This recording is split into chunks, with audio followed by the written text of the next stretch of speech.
Tonight, one of the jurors from the trial of Dr. William Husel is sharing his story on how the jury reached its final verdict, not guilty on all 14 counts of murder. Good evening and thanks for joining us tonight at 11. I'm Yolanda Harris. And I'm Andrew Kinsey. 10 TV's Ashley Bornanson sat down with that juror who shares how he believes the prosecution lost the case. Damon Massey shared with me this afternoon that he was one of the jurors on the fence. But much of the final not guilty verdict for him came down to how he felt versus the evidence. We felt that instead of bringing in doctors that didn't touch them, that worked for mount-carmel, they probably should have brought in some specialists on these different diseases to let us know how sick or how not these patients were. Damon Massey, also known as juror number 4 in the trial of Dr. William Husel, said there were several people like him in the jury who were undecided or believed Husel was guilty. But in the end, Massey says he thinks there was not enough evidence to convict Husel. I think they just gave us a bunch of doctors that didn't touch them and a couple of experts. And then they had a bunch of nurses that said this guy was a great doctor, he was a great teacher.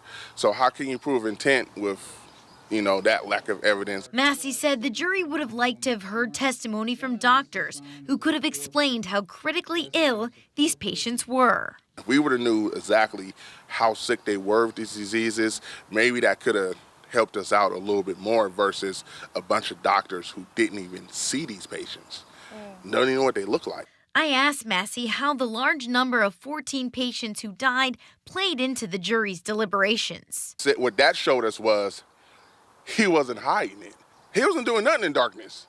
The pharmacy was seeing his orders, the nurses was pulling and drawing it, the higher-ups was hearing about it.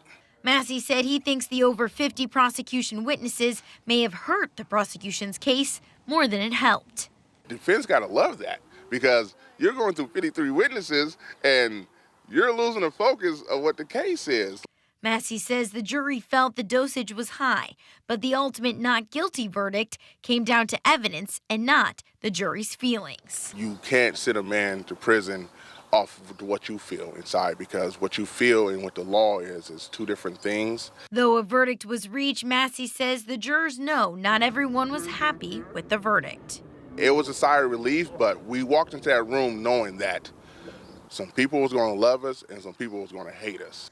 Massey says the jury also knew there was national attention on this case. He says they tuned it out to focus on making sure they reached what they considered to be the most ethical verdict possible. For 10 TV News, I'm Ashley Bornanson.